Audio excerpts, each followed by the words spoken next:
And the women are the ones that actually own everything physical. They own the livestock, the home, all of the property is owned by the woman. And so the young man is actually just a guest into the family.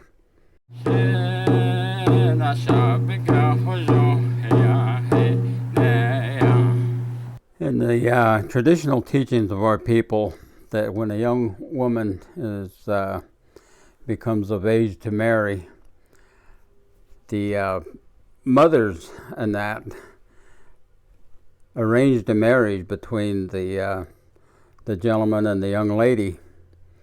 And prior to that, there has been no courtship in the traditional way, that there was never any type of contact between the two. They may be strangers completely. But it is that when the couple marry, the young man goes and lives where the wife is given land by the mother. And the women are the ones that actually own everything physical. They own the livestock, the home, all of the property is owned by the woman. And so the young man is actually just a guest into the family. But he's protected by his wife's brothers and the relatives. They cherish the in-law.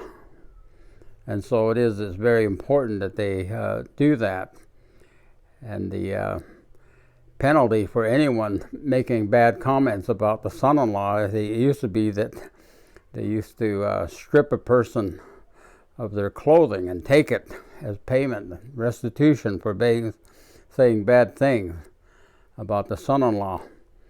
But the other thing about the relationship within a marriage is that of the young man and his mother-in-law are never supposed to see one another. It has to do with the day and the night, that they are separate and remain separate. And so it is that when the young man is at home with his wife, if the mother-in-law comes around, it is that he is warned that she's in the vicinity, and so he has to make arrangements to leave. And they are never to see each other. And they refer to that in our language as doyo ini, which means one that you never see. But there's some real beautiful stories among our people, how the old people used to honor that. And one of my relatives, an uncle, he never saw his mother-in-law all of his life.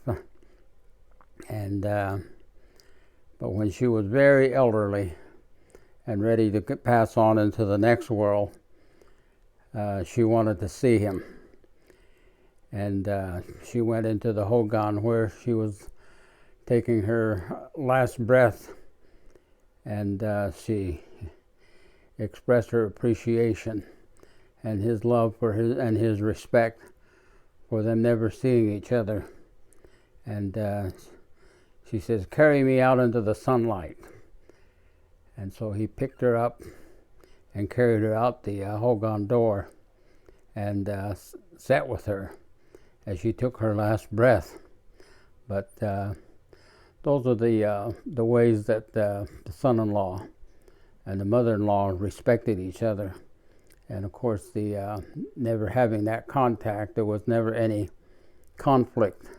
A lot of times, people in other cultures and that make joke about mother-in-laws. But that's about the extent of it as far as the Navajos and the traditional relationship with mother-in-laws. So those are the things that we are told.